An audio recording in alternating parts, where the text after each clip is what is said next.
8 years ago, I really didn't know anything about Robert Burns. And I was out on the pier and somebody said, hey, it's Robert Burns' birthday. Let's go up and drink some whiskey and read some poems. And it grew from that little collection of the 5 of us. And we had a dinner similar to this a few years ago.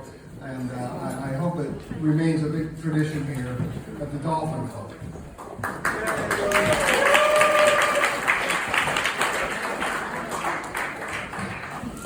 We're gathered here to celebrate the birthday and poems and songs of the Scottish farmer and poet Robert Burns. Born January 25th, 1759 in Alloway, Scotland, he lived a tumultuous 37 years and died on July 21st, 1796. I suffer a little bit from the imposter syndrome. How does a descendant of Sweden find a chair of Burns' supper? Well, don't you know, if those darn Norwegian blockheads would duck a little bit, we could have seen Scotland from Sweden. No need to mention that, like all of us, I've wandered many a weary foot and found Burns' poems and songs largely inspired by life's common events that reveal to us our shared humanity. Joys are amplified, our fears diminished when shared with another soul. At the end of his life, sick with what his doctor called flying gout, Burns moved to a poor man's spa called Browell near the Solway Firth. His doctor prescribed wading a half a mile every day in the cold salt water to ease his pain. Who knows where the sky ends and the sea begins, or where the sea dissolves into the sand? He who always sang of rivers and streams is coming at last to the sea. That last quote was from Catherine Zerkowska, one of Burns' many biographers. Who knows where the sky ends and the sea begins, or where the sea dissolves into the sand? Our program this evening follows the traditions set forth at the first Burns Supper held in 1802. A piper, haggis, meats and patties, a wee dram or two, poems, songs, music, dancing. $15 at the bar for dinner and drink. For those not familiar with haggis, the traditional recipe is buy a sheep, sell the wool, eat the rest. For those unable to stomach, tonight we're also having a haggis made from a whole tofu. In my time here at the Dolphin Club, all our endeavors, rowing, boat building, swimming, running, handball, being outside, in, on, and near the water, are sustained by Burns-esque themes of love of nature, social equity, and hearty fellowship. Let's hope for a few moments of clarity and fellowship this evening as we listen, sing, and dance together. J.D. Durst will now say a few words in memory of Bill McDowell. Bill piped in the haggis for us many times in the past.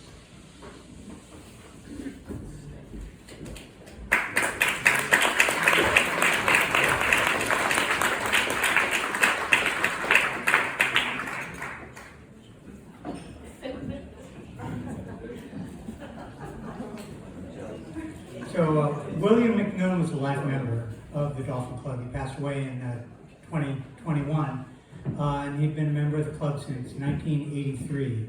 He helped make this event memorable and many the highlight of the year. He delighted us with his bagpipes, which he didn't pick up until age 50. Alas, he's gone before us, across that great sea into the unknown. And now share some of Burns' words, after which I ask for a moment of silence. All ye what live by swaps of drink, and all ye what live by crambo clink, all ye what live and never think, come mourn with me.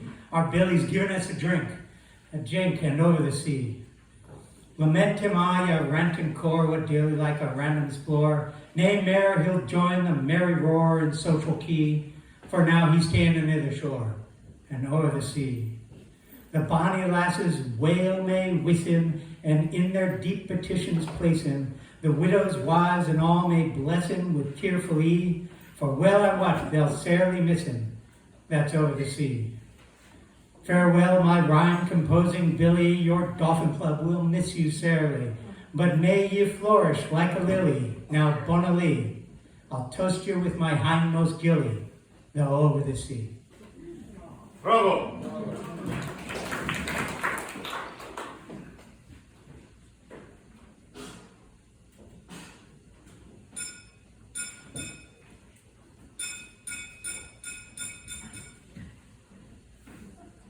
And I guess now we need Pete Neubauer up here for the Selkirk Grace. Let's all stand for the self-ceremony and to remain standing to receive the haggis.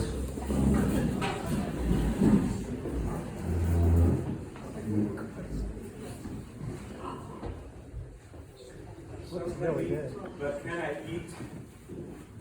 And some wouldn't eat that wanted. But we have meat, and we can eat, so let the Lord be thanked. Amen.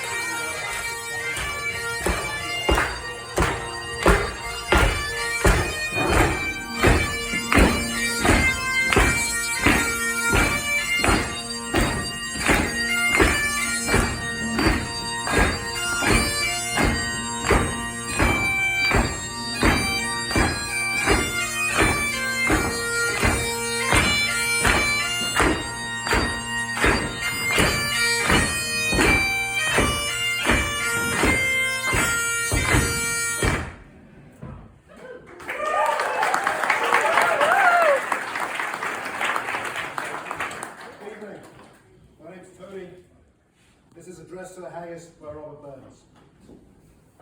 Fair fie your honest sonsy face, great chieftain of the pudding race. Aboon them all you take your place, pinch, tripe, or thern. Weel are you worthy of grace as long as my air. The groaning trencher there you fill, your hurdy's like a distant hill. Your pin would help to mend a mill in time o' need, while through your pores the dews distill like amber bead. His knife, see rustic labour dight, and cut thee up with ready slight, trenching the gushing entrails bright like any ditch. And then, oh what a glorious sight, warm, reeking, rich. Then horn for horn they stretch and strive, did pack the hindmost on they drive, till all the whale-swallowed pikes belive are bent like drums, and all good men mayst be like to rive, they think it hums. Is there that o'er his French ragout, or olio with stall sous, or fricassee with mackerel stew, looks done with snare and scornful view on sit at dinner. Poor deal, see him or his trash, as feckless as a withered rash. His spindle shanks a good whiplash, his knees a knit. For bloody flood or field to dash, oh how unfit. But mark the rustic haggis fed, the trembling earth resounds his tread. Clamped in his welly knee a blad, he'll make it whistle, and legs and arms and heats will sneer like taps in this. You powers will make mankind your care, and dish them out their bill of fare. All Scotland wants nae skinking ware that jumps in luggies. But if ye wish a grateful prayer, give her a haggis. Haggis. Aye.